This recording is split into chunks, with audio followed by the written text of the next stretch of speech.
Devora. Okay, I want to talk today about believing your thoughts and why that's stupid, and how there are more effective ways of just being powerful and rocking your life, okay? So bear with me. It's going to get really, really interesting.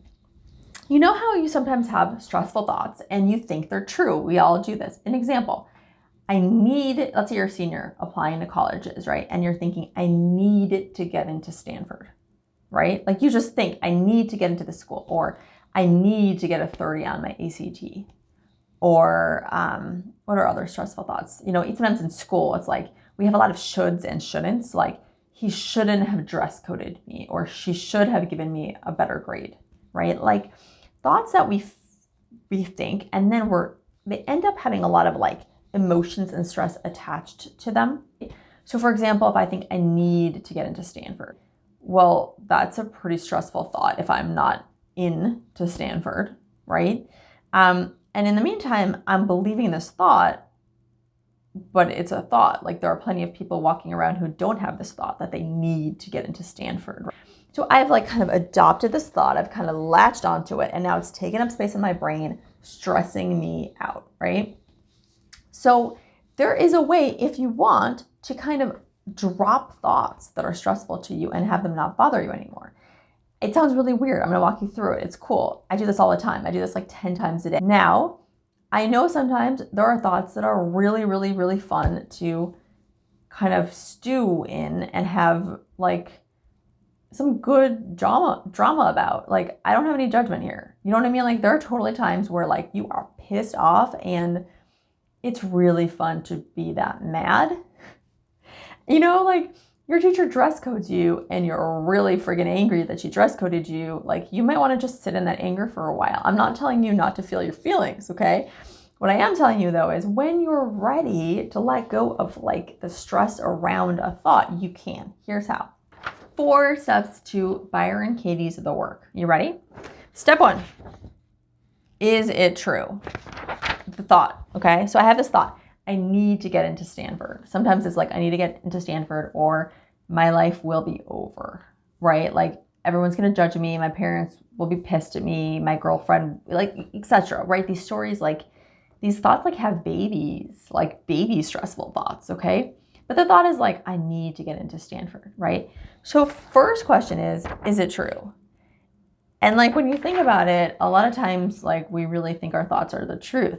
Like, yeah, it really feels like I need to get into Stanford. Like I haven't thought of another place to go. Like I know it's the right place for me. I know that's where the opportunities are that would be the best because I've done all the research, and yeah, I know this is the truth. That's what we think a lot. That's why question number 2 is, am I sure? Like, can I 100% know that in the scheme of life unfolding as I know it, right? With like all the things that are supposed to happen on this planet and how my life is supposed to unfold, am I 100% sure, can I be 100% sure that I need to go to Stanford, right? And this is where, if we're trying to make less stress in our lives, if we can get ourselves to kind of separate a little bit from like being 100% sure that this is the truth, right? If we're willing to like see another perspective, could be 100% sure. Like maybe you're supposed to go to school B and be on the ground floor of like some amazing, like the next TikTok, because you meet some sort of entrepreneurial friend in the student center and you guys have an amazing idea. Or maybe you go to school C and there's an amazing professor there who like loves you. Once you do all this research, you get published like a ton of times as an undergrad. You have the best letters of rec ever, and like your whole life is set, right? Or maybe you go to school D. These are not like rankings of schools, guys. This is like literally like school 1, school 2, school 3, school 4, not like D ranked schools, okay? Just clarifying.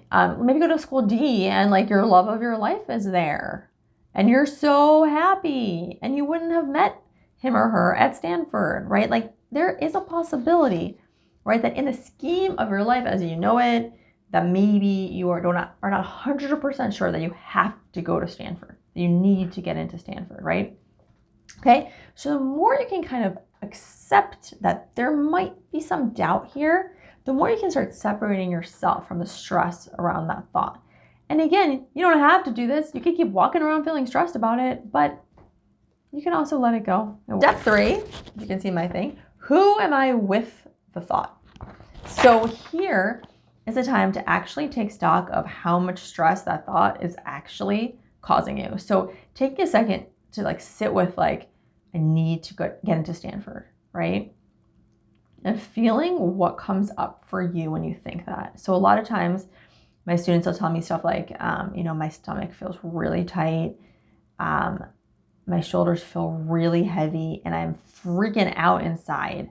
Like my heart is racing. I'm freaking out because, what's stressing you out, clearly if you're stressed, it's because you're not into Stanford, right? Either you're waiting, which is super stressful, or you've been rejected, right? So either way, there's a gap between what is actually happening and what you want to happen, right? That's super freaking stressful. So if you could sit in that thought of, oh my God, what is this feeling who am I with this thought, right? Of I want to get into Stanford, I need to get into Stanford rather, but I'm not into Stanford. And usually you're pretty stressed out, okay? Next though is an interesting question. Last question, guys, which is number 4, who am I without the thought? If you can kind of sit back and think, okay, like, what would I be doing if I didn't have this thought taking up all this space in my head? Usually like students like take a minute. You can pause the video if you want. Take a second if you're actually doing this at home. And they kind of come back and they're like, well, I would kind of be sitting in my chair.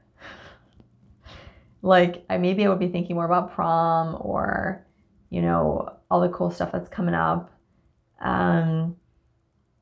Maybe I would be, I don't know, like thinking about other stuff more. Maybe a lot more calm. Like, if you really sit with it, you're like, wow, that thought and all its like baby thoughts that come with it is taking up a lot of like my bandwidth, right? So you really get an understanding of like this thought and how much weight it has. Then those are the 4 questions. Again, is it true? Is number 1. Can I absolutely know that it's true? Is number 2. Third one is, who am I with the thought? Right? Really focusing on what it's doing to you. Number 4 is, who am I without the thought? Like if I can just package that thought and put it to the side, who am I? Right? You're sitting in your chair, you're breathing, there's all sorts of other things that's going on for you, right? Okay, last step, this is the most fun, is what Byron Katie calls the turnarounds. And in the turnarounds, you come up with 3 great reasons why the exact opposite thought is true. And here's the coolest part. Our brains cannot hold 2 identically competing thoughts at the exact same time. Our minds just can't do it. And what happens is the intensity around the thought will just drop. So the turnaround here, instead of I need to get into Stanford, would be I don't need to get into Stanford. And probably push my students a little bit to say it would be a gift for me not to get into Stanford. Like 3 great reasons why you shouldn't get into Stanford. It would be great not to get into Stanford. And like no one loves to do this part, but you brings up such freedom. Like that's the only word I can come up with, because you see like there's actually some really good reasons why you shouldn't get into Stanford, and then the stress around needing to get in will drop away. Okay? 3 great reasons. So I've had kids say things like to me, again, like those other examples we had at the beginning, right? Maybe there's someone like life-changing they're supposed to meet at another school. Maybe there's some major that this other school has that they have never even known about.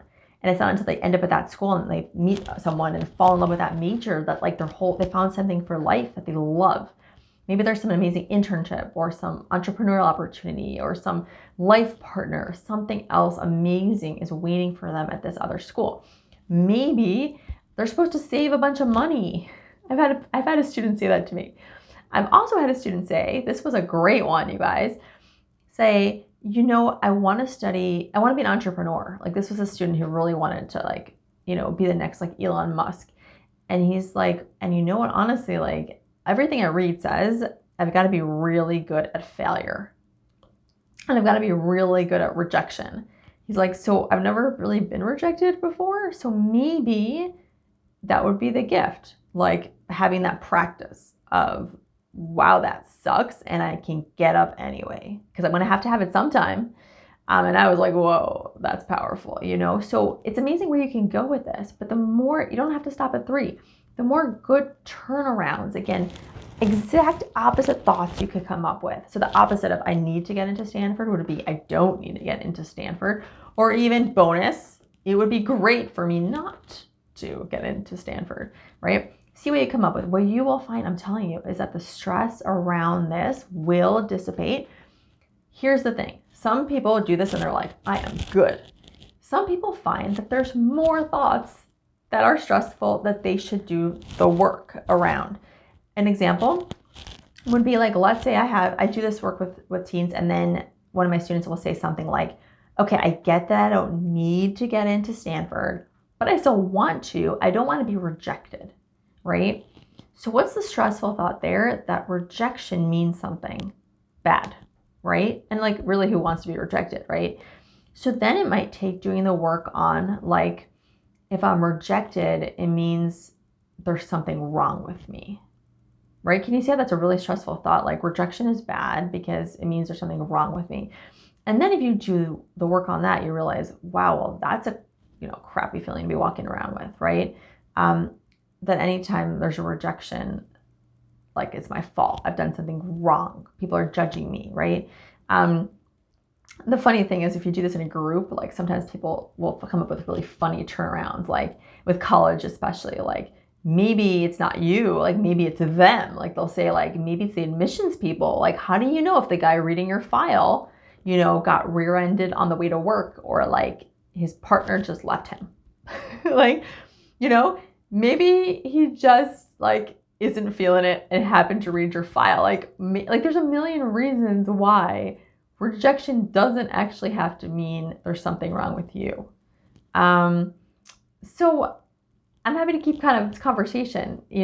I'll post some more videos about different kind of stressful thoughts, especially around the college admissions process. But hopefully this was helpful. Again, this method is called The Work by Byron Katie. And in the comments, I'll post some good links for that. All right. Thanks for watching. Bye.